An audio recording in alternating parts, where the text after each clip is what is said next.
The Magnificent 7 is turning into the Magnificent 1, as Nvidia added almost $500 billion in market capitalization in just around 3 days after their most recent earnings results. And as a result, market concentration in the US is at levels not seen since 1932, almost 100 years ago. Moreover, consider this. Gaining $500 billion in market capitalization is equivalent to adding one UnitedHealth company to another company's market capitalization. And of course, the UnitedHealth Group doesn't get much media attention because health insurance is a rather boring business. But regardless, UnitedHealth is a true business behemoth and the 15th largest company in the United States. And Nvidia got all that market cap and more in just around 3 trading sessions. So what do we make of all of this? Well, what I can tell you is that to me it seems like most investors only want to hear how Nvidia is going to keep changing the world and will outperform the market forever. So if that's you, you better stop watching this video right now, because in this video I'm going to share a completely different take, a non-mainstream take. But I will also share 2 approaches to value Nvidia right now. So if that is something you are interested in, stay tuned. And so without further ado, let's get started.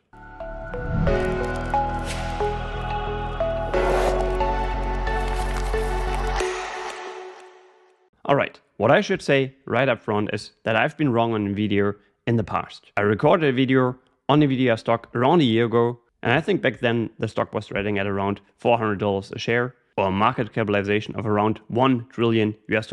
And since then, the stock is almost up 3x. And what I should say is that I was skeptical of the future performance of Nvidia stock back then. So I might very well be wrong in this video too, but I think as always, I'm going to present some very rational points that should make you at least cautious when it comes to the future outlook of Nvidia stock. And as I already said, I'll later in the video try to value Nvidia stock. But let me start by highlighting some qualitative points that are focused on why I'm still not investing in Nvidia's stock. In fact, I will highlight 5 aspects, 5 risks that I think every Nvidia investor needs to be aware of. So even if you are bullish on Nvidia right now, I think you have to watch the entire video because good investors, they welcome contrary views. So the first aspect, the first risk that I want to highlight is the cyclicality of Nvidia's business. We can just take a look at the revenue of Nvidia over time, which has of course developed fantastically. But Nvidia has also a history of being a very cyclical business, even as recent as 2021. Of course, the AI boom, the AI demand, the AI wave has caused revenue to double, and the stock price is almost up 10x in just around 2 years. Nowadays, around 80% of Nvidia's revenue stems from the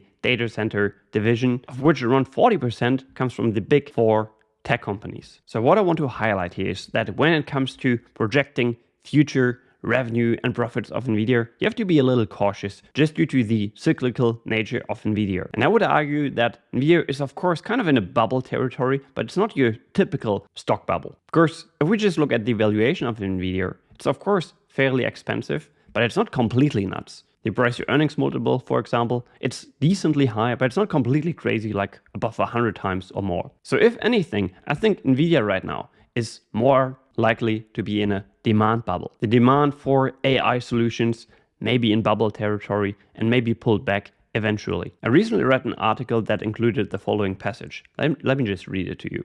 It said, "An often cited figure in arguments that we're in an AI bubble is a calculation by Silicon Valley venture capital firm Sequoia that the industry spent $50 billion on chips from Nvidia to train AI in 2023, but brought in only $3 billion in revenue." So if those numbers are accurate, obviously I think you will have to make a lot of assumptions here and they will not be particularly precise. But if those numbers are ballpark accurate, it shows that the return on the investments some of the tech companies make on AI solutions. These investments, they don't produce particularly high returns on these investments. And once these companies realize that, they will actually maybe slow down their investment rates. And in this context, let me also share something else. This is a tweet by Trevor Scott. He quoted, I'm not sure who exactly, "Nvidia's profits are rising about as fast as its share price.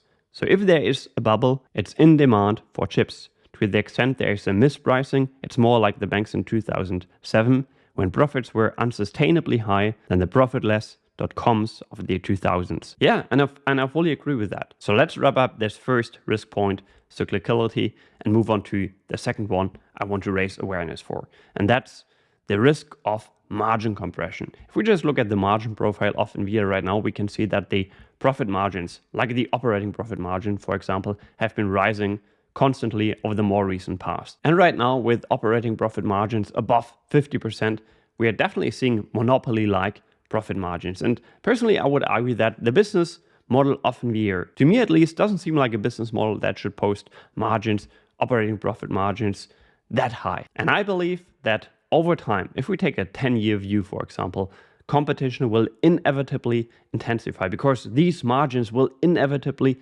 attract competition, which if competition will be able to come up with at least reasonably comparable products, well, it will lower the pricing power of Nvidia. And this is one of the reasons why I'm still not investing in Nvidia. I have no idea if margins will stay so elevated for a long period of time. And in fact, I would be very doubtful if Nvidia can pull this off. I do understand that Nvidia has a great company culture. They are moving very fast. They have right now the best products in town. But my understanding of the products they are offering is also that they are not the most differentiated products in the world and that no one will ever be able to come up with similar solutions. So if I had to make a bet, I would actually bet on the fact that margins will come down quite significantly over the next 10 years, at least at some point in the next 10 years. Thirdly, I know a lot of investors are very bullish on Nvidia right now, but many of these investors, and the retail investors in particular, do they really understand what Nvidia is doing? I mean, quite frankly, I don't. I have a very basic understanding of what they are offering,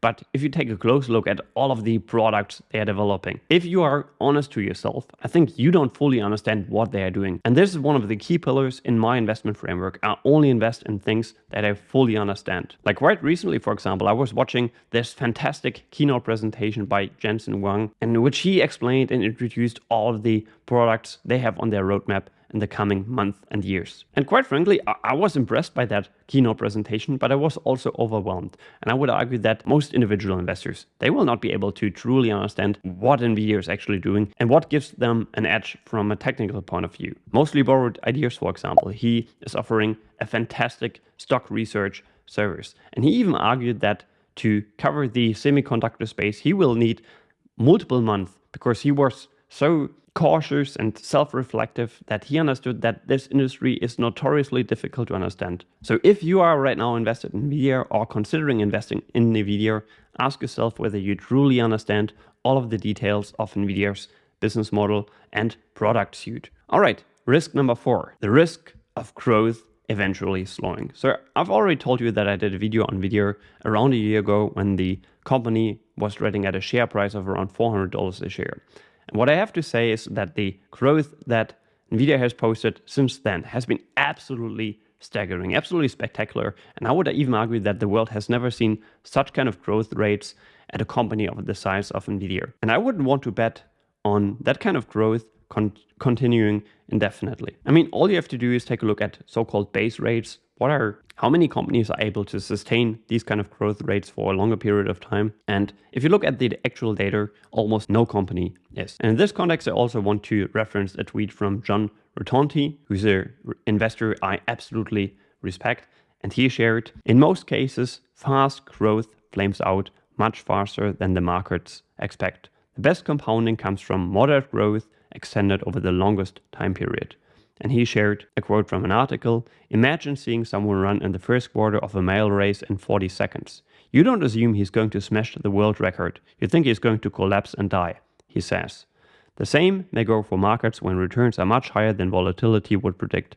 What do we make of periods of vast outperformance? The answer is that nature hates it, and it will correct that overperformance. And this brings me to the last risk that I wanted to highlight before we move on to valuation. I think if growth eventually slows, and it will, I can promise you that, we will also see a compression of the valuation multiple. So I'm quite skeptical when it comes to the future performance of Nvidia. And I know that a lot of Nvidia bulls will now argue that skepticism could have been addressed at any point in time over the last 10 years regarding Nvidia stock. And I know that at any point in time you criticize a stock or a business that has performed incredibly well over the more recent past, you will earn a lot of criticism yourself. Let me just show you the comments below a video by the YouTuber ticker symbol U on Nvidia that he published quite recently. And that video, the nature of that video was very bullish. As the Twitter user Santoro highlighted, quote unquote, the comments below that video are ridiculous. People think they'll get rich buying here and are 100% convinced nothing can go wrong. And I would agree with that. And to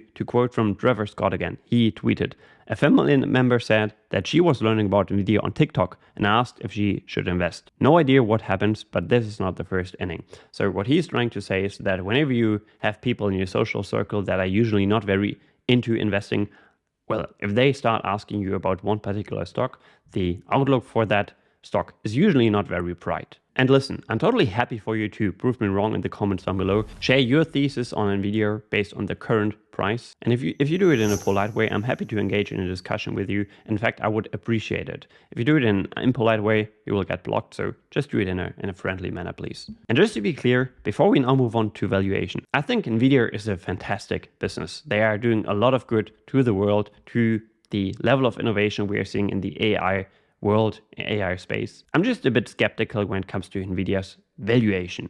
And obviously valuation is a key pillar in everyone's, or it should be a key pillar in everyone's investment framework. So let's move on to valuation. And I will in fact share two approaches here. One is by me and another one is an approach I came across on Twitter. So the first one is from Twitter and it's from Rihad Yag, and it takes a look at the industry growth and the market share that Nvidia might have in that industry in the future. So let me just read that tweet to you. I love Nvidia's business and its current position, but I think the fundamental realistic upside given its valuation is limited at this point. This is an oversimplification, but just so people understand it easier, this is a short back of the napkin math. Jensen himself thinks the world currently has $1 trillion of data centers. He also believes the industry might grow at 20% over the next 6 years to be around $2 trillion. He thinks most of the infrastructure will be accelerated computing like GPUs. So let's say in 6 years we are at $2 trillion and the industry continues to grow at 20% annually, which then translates to $400 billion. So let's assume that there is an additional $200 billion, 10% of infrastructure being updated to newer versions every year. That means that $600 billion of revenue is up for grabs for companies like Nvidia. Even if Nvidia has an 80% market share at that point, that means $480 billion in revenue for Nvidia, and if they maintain a monopolistic high net income margin of 50% at that point, that means $240 billion in profits. If we give that at 20 times PE multiple, we get to $4.8 trillion in market capitalization. Let's take the discount rate of 4.5%. That means that in that scenario, it would be worth $3.6 trillion today. Nvidia's market cap today is $2.8 trillion. So in this case, it's only a 28%, 0.5 upside. Also, let's not forget that this is as rosy as it gets in terms of estimates, as even when I write these numbers, I find them crazy. Again, to emphasize, as a business, I find the company fantastic, but one has to be real as valuation matters. Now, I know there was a lot and you might not fully grasp everything he was saying. What I should say is that he applied a discount rate of 4.5%. Effectively, this means that if you would buy Nvidia today and would demand a return of 4.5%, you could pay the cited price and then you would have an additional 28.5% in upside. Now, personally, I'm aiming for much higher returns. And if you increase that discount rate to, say, 10%, well, then the price you could pay for Nvidia would drop significantly, just to be clear. So I'm saying this because even if you demand a fairly low rate of return, 4.5%, that's kind of a return you can get from long-term bonds nowadays. Even then, Nvidia doesn't seem particularly mispriced. All right, this brings me to my own valuation approach, and this time I'm going to focus on 3 drivers of valuation. I'll first take a look at the earnings of Nvidia, and I was taking a look at the operating profit earnings. If we assume that Nvidia can grow its earnings at a clip of 15.4% over the next 10 years, well, then it will post $200 billion in operating profit in 2034. If we now assume that the current operating income multiple comes down a little bit from 56 to 30, well, that's of course a headwind to investors' returns. At the same time, I assume that the shares outstanding will decline at a rate of around 1% a year.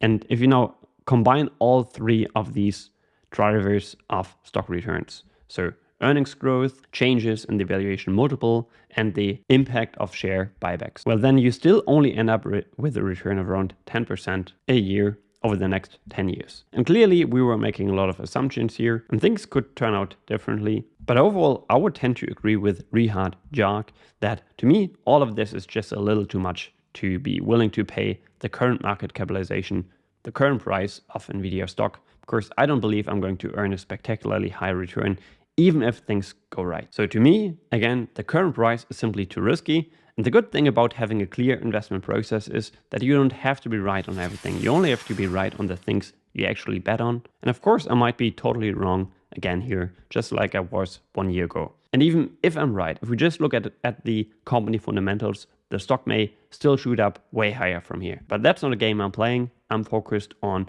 trying to estimate where a company is heading in the near, mid, and long term, or maybe I should just say the mid and long term, because I know that over the long run, the stock price will eventually follow the business performance. Okay, that's it. Let me know what you think of Nvidia stock right now. Take care.